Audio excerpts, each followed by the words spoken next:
At 11,000 feet above Germany, the B-17 Flying Fortress was dying. Two engines burned along the right wing, long streams of orange flame tearing backward in the slipstream. The cockpit windshield had shattered under cannon fire, leaving jagged cracks that whistled with freezing air. Wind screamed through the opening at more than 200 miles per hour. In the right seat, the co-pilot hung motionless in his harness. Blood soaked through his flight suit. The pilot's right hand gripped the control column. The metal was slick, part hydraulic fluid, part blood, most of it his own.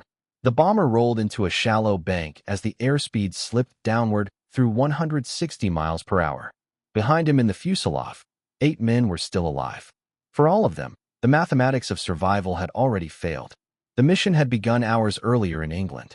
It was the morning of February 20th, 1944. Before sunrise, frost coated the concrete hardstands at RAF Chelmsford, home of the 305th Bombardment Group of the U.S. 8th Air Force. Ground crews moved between aircraft under dim floodlights, their breath visible in the freezing air as they struggled to hoist 500-pound bombs into the bellies of waiting flying fortresses. Engines coughed occasionally as mechanics tested magnetos. Metal tools clinked softly. Men spoke in short sentences. No one wasted energy in the cold. Across the frost-covered field walked First Lieutenant William R. Lawley Jr. He was 23 years old. Slim, dark-haired, and quiet. He came from Leeds, Alabama, a town so small it barely appeared on most maps.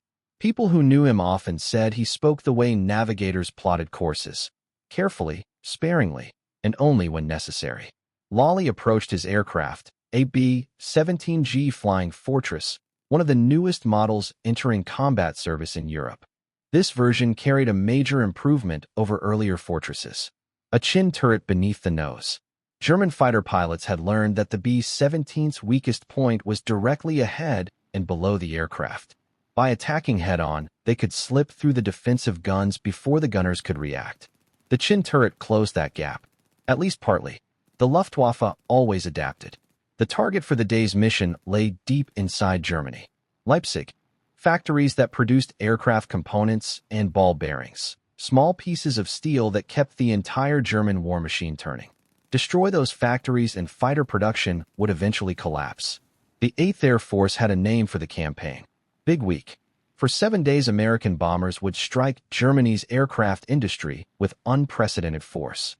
The strategy was brutally simple: destroy the factories, force the Luftwaffe into the air to defend them, and slowly grind down Germany's fighter strength. The cost would be measured in bombers and crews.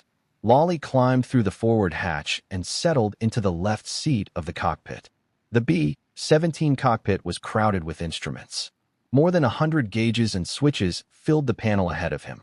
Engine controls dominated the center: manifold pressure, oil pressure, cylinder head temperature, and fuel levels for each of the 4 massive Wright Cyclone engines. To his right sat Second Lieutenant Paul Murphy, the co-pilot. Murphy was newer to the crew, still learning Lawley's habits. In a B-17 cockpit, the pilot and co-pilot functioned almost like one organism. The pilot flew the aircraft. The co-pilot monitored engines, managed systems, and handled emergencies. If one pilot became incapacitated, the other had to do everything. Below them in the nose compartment were 2 more crewmen: the bombardier and the navigator. During the final bombing run, control of the aircraft would temporarily pass to the bombardier through the Norden bomb sight, a device so secret crews were ordered to destroy it rather than allow it to fall into enemy hands. The navigator tracked their position using maps, timing, celestial fixes, and radio signals when available. Further back in the aircraft, 2 waist gunners stood at open windows with machine guns. The ball turret gunner curled inside a rotating sphere beneath the bomber. The tail gunner watched the sky behind them. The radio operator handled communication and manned another gun if needed. 10 men, 1 aircraft, and a mission that required all 10 to survive. The engines started one by one. Number 3 first, then number 4, then 1 and 2. Each engine coughed to life before settling into a deep mechanical roar that vibrated through the airframe. By 7:30 a.m., the bombers of the 305th Bombardment Group were airborne. Forming the bomber stream above England was organized chaos. Hundreds of aircraft spiraled upward through layers of cloud while pilots searched for their assigned position in the combat box formation. Each bomber protected the others. Machine guns from one aircraft overlapped with those beside it, creating a floating fortress of defensive firepower. But the formation only worked if every bomber held position. Stragglers died quickly. Lawley slid his fortress into place as the formation crossed the English coast near Great Yarmouth. Altitude climbed toward 26,000 feet. At that height, the temperature outside dropped near -30 degrees Fahrenheit. Exposed skin froze in minutes. Breath turned to ice inside oxygen masks. Machine guns jammed if oil thickened in the cold. Hypoxia crept silently into the edges of consciousness. The bomber stream crossed the North Sea. Below them waited the most sophisticated air defense network in the world. German radar tracked the bomber formations from the moment they crossed the Dutch coast. Ground controllers directed fighters toward them like hunters guiding wolves toward prey. Soon the bombers would face Messerschmitt Bf-109s and Focke-Wulf Fw-190s. Sometimes dozens, sometimes hundreds. Escort fighters helped where they could. P-47 Thunderbolts could accompany the bombers partway into Germany. The new P-51 Mustangs could go farther. But large portions of the journey still had to be flown alone. Lawley had flown missions before. He understood the rules of survival. Hold formation. Maintain altitude. Trust the gunners. Never break formation when fighters attack. Breaking formation to dodge one fighter usually meant exposing the bomber to every other fighter waiting nearby. The system worked only through discipline. The bomber stream crossed into German airspace. Flak batteries announced their presence immediately. Black bursts appeared around the formation. Moments later, the explosion struck. The bomber shuddered as fragments tore past the aircraft. Then the fighters arrived. At first, they appeared as tiny specks in the distance. Then shapes. Then aircraft. Single-engine fighters racing upward to intercept. The gunners aboard Lawley's fortress opened fire. The interior of the aircraft filled with the thunder of 50 caliber machine guns. Brass casings clattered across the metal floor. Smoke and the sharp smell of gunpowder filled the fuselage. German fighters flashed past the formation in seconds. At these speeds, aiming became a matter of probability rather than precision. You filled the sky with bullets and hoped physics favored you. The first attacks passed. Lawley's aircraft remained intact, but the mission was far from finished. The formation was still hundreds of miles from Leipzig, and the Luftwaffe was only beginning. The crews of the 305th Bombardment Group had taken damage before. Every veteran bomber carried scars from earlier missions. Panels patched with fresh aluminum. Rivets driven into metal that had once been torn open by flak. Control cables replaced. Hydraulic lines spliced together by ground crews who worked through the night so the aircraft could fly again in the morning. And each time, the crews had brought those aircraft home. Experience improved survival. Crews learned things no training manual could fully teach. They learned how German fighters approached, how flak batteries adjusted their aim, how a bomber felt in the air when something deep inside its structure had failed. Statistically, men who survived 10 missions had better odds on the 11th. Men who survived 20 began to feel almost invincible. But statistics only described averages. Individual missions did not care about averages. The mission to Leipzig carried more risk than most. The target was deeper inside Germany than usual. The expected fighter opposition was heavier. Weather forecasts suggested cloud layers that would complicate both navigation and escort coordination. During the pre-flight briefing, the officers had been direct. More than 200 German fighters were believed available to defend the region. P-47 Thunderbolts would escort the bombers to the German border. Beyond that, there would be a dangerous gap. Later in the mission, P-51 Mustangs would meet the formation near the target if timing worked. Abort procedures were explained. Emergency rally points reviewed. But none of it prepared the crews for the waiting. The long cruise toward Germany became a psychological battle. Hours of engine noise. Hours of bitter cold. Hours spent staring into empty sky while wondering when the next attack would come. Gunners slowly rotated their turrets, scanning the horizon for the tiny dots that meant fighters. Pilots monitored instruments and formation spacing. Everyone waited. Lawley held his position in the formation with almost mechanical precision. His bomber flew only a few yards from the aircraft ahead. Every small change in altitude or heading matched instantly. No autopilot could perform this task. The B-17's autopilot helped with long cruising flight, but formation flying demanded constant manual corrections. Hands, feet, instinct. Fuel consumption remained steady. At cruise power, the four engines together burned roughly 180 gallons per hour. The mission required enough fuel for the long flight to Germany and the equally long return. The margin for error was thin. Combat maneuvering consumed more fuel than straight flight. Climbs burned more than descents. Even the delays during formation assembly over England had eaten into the reserve. Every glance at the fuel gauges carried quiet tension. For the first hours, the mission progressed without disaster. Flak bursts followed the formation across occupied territory. Occasional German fighters probed the bomber stream, attacking the edges of the formation before withdrawing.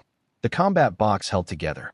Then the formation reached Leipzig, and the most dangerous phase of the mission began. For the final minutes before bomb release, the bombers had to fly straight and level. The Norden bombsight required stability to calculate the exact moment of bomb release. That meant no evasive turns, no sudden altitude changes, no instinctive maneuvers to dodge flak. Every German gun crew below knew this. Flak bursts began appearing ahead of the formation, then beside it, then above it. Each explosion filled the air with hundreds of razor-sharp fragments moving fast enough to punch through aluminum and flesh alike. The bomber shuddered violently as nearby bursts detonated. Shrapnel struck the wings. Another explosion rocked the aircraft. Still they flew straight. Inside the nose compartment, the bombardier concentrated on the bomb site. Seconds stretched into eternity. Then his voice came through the intercom. Bombs away. The bomber lurched upward as thousands of pounds of bombs dropped free. The formation began turning west. For a moment, it seemed the worst was over. Then the German fighters returned. This time the attack came from 12 o'clock high. German fighters dove through the formation at incredible speed, firing head-on before streaking past.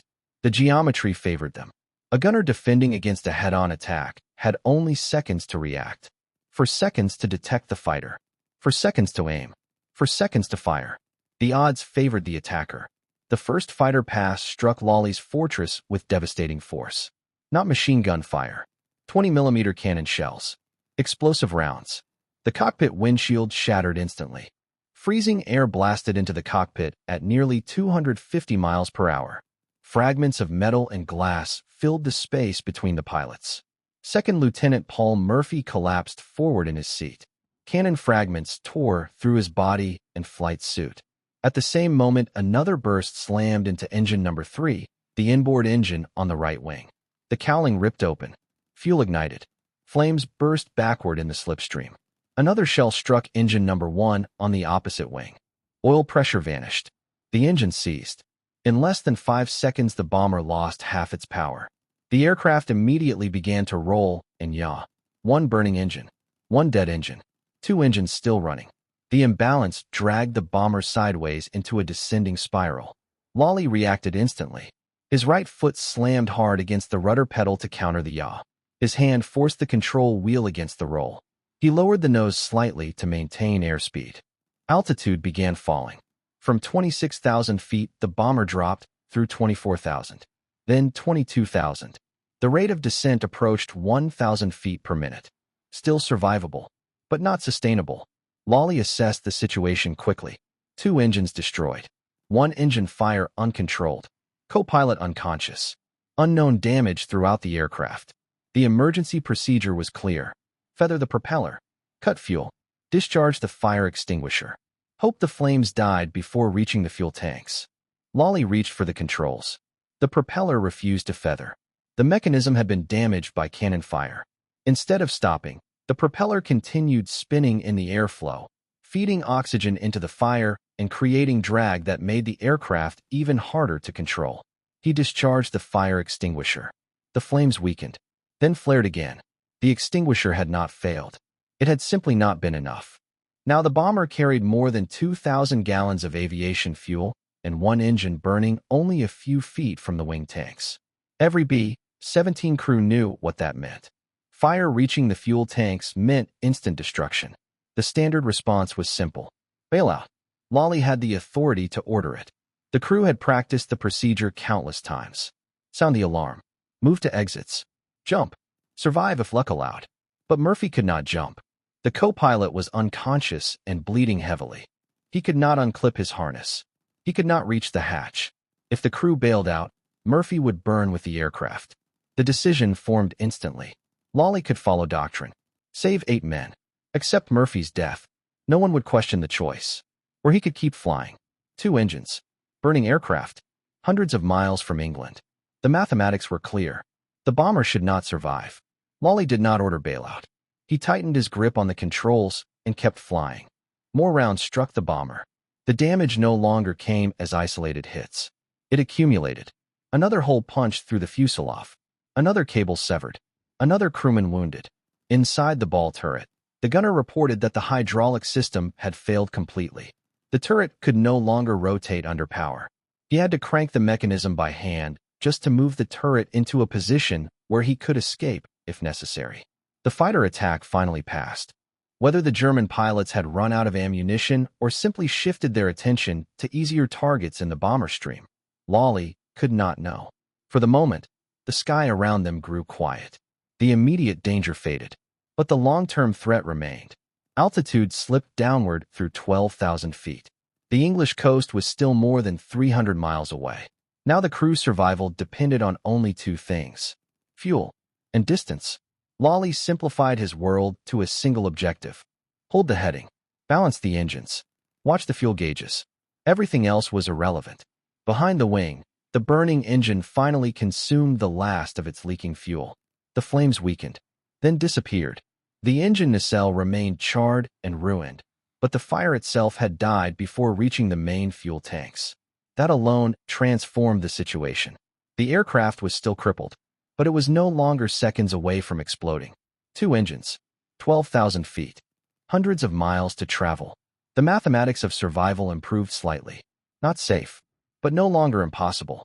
New problems quickly replaced the old ones. The hydraulic system was collapsing. In a B-17, hydraulics powered the landing gear, brakes, and wing flaps. Without pressure, the landing gear would have to be lowered manually. Brakes might not function at all. Flaps might extend only partially, or not at all. Landing a bomber in that condition was possible, but difficult and dangerous.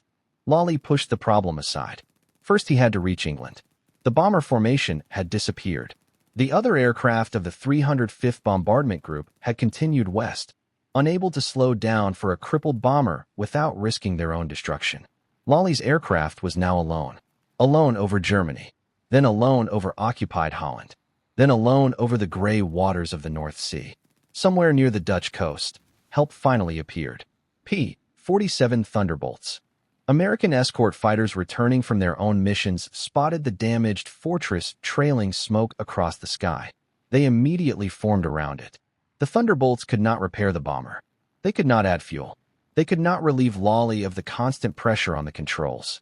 But they could intercept any German fighters that attempted another attack. And that protection mattered. With friendly fighters overhead, Lawley could focus entirely on flying. Eventually, the English coastline appeared on the horizon. At first, it was only a dark line against the water, then cliffs, then fields. The sight carried enormous meaning for the men who could see it. They had reached friendly territory, but the mission still wasn't over. Now they had to land. The hydraulic pressure gauge showed 0. The landing gear remained raised. The crew began the manual extension procedure.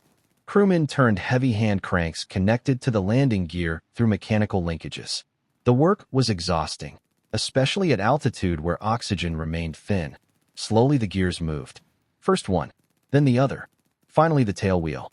3 green lights illuminated the panel. The landing gear was down. The flaps were another problem.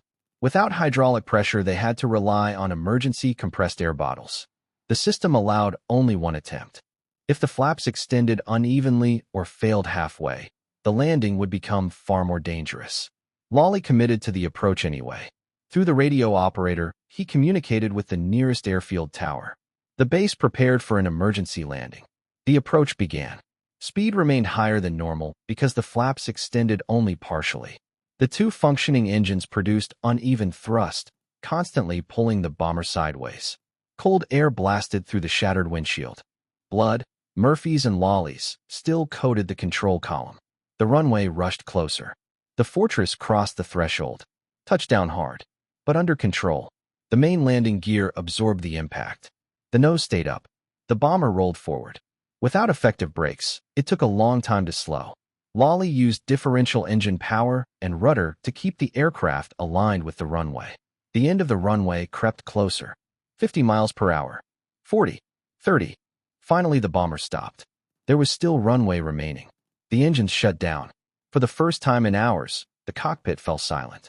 Rescue vehicles rushed toward the aircraft. Medical teams climbed aboard. They pulled out the wounded crewmen. First Murphy, still unconscious. Then the others. Finally, Lawley himself, who had remained in the pilot's seat until the aircraft was safely on the ground. All 10 men had survived. Every man who had boarded the bomber that morning walked, or was carried, away alive. The aircraft itself looked impossible. Maintenance crews later counted more than 300 holes in the wings and fuselage. Control cables had been severed in multiple places. 2 engines were destroyed. The structure had endured stresses far beyond its design limits. By every engineering prediction, the bomber should have fallen long before reaching England. By every statistical model, the crew should not have survived. But statistics describe groups, not individuals, and not moments like this. On August 4, 1944, First Lieutenant William R. Lawley Jr. received the Medal of Honor. The official citation described the events in formal language. It mentioned the crippled aircraft, the wounded co-pilot, the decision to remain with the bomber rather than order bailout, the safe return to base. But the citation could not describe what it actually felt like. The freezing wind blasting through the shattered cockpit, the blood on the controls, the constant rudder pressure needed to keep the aircraft from rolling into a fatal spiral, the knowledge that letting go of the controls, even for a moment, would end 10 lives. Lawley accepted the medal from President Franklin D. Roosevelt at the White House. In photographs, he appears calm and composed, a young man in dress uniform receiving his country's highest military honor. The photographs captured ceremony. They did not capture the cockpit, or the moment when doctrine said to abandon the bomber. And he refused. Technical Sergeant Henry Mason, who left his turret to aid the wounded co-pilot, received the Distinguished Service Cross. Other crewmen received Air Medals and Purple Hearts. Lieutenant Murphy survived his wounds and eventually returned to duty. Lawley himself continued flying missions before later leaving combat duty. After the war, he returned home to Alabama, where he lived a quiet life, raising a family and rarely speaking about the day his aircraft refused to fall from the sky. He died in 1999. His name remains on the official list of Medal of Honor recipients from the Second World War. But the record contains only facts. It cannot describe the moment when a pilot chose to keep flying a dying aircraft because one wounded man in the right seat could not save himself. Doctrine said abandon the bomber. Lawley chose something else. He held on. And because he held on, 10 men came home.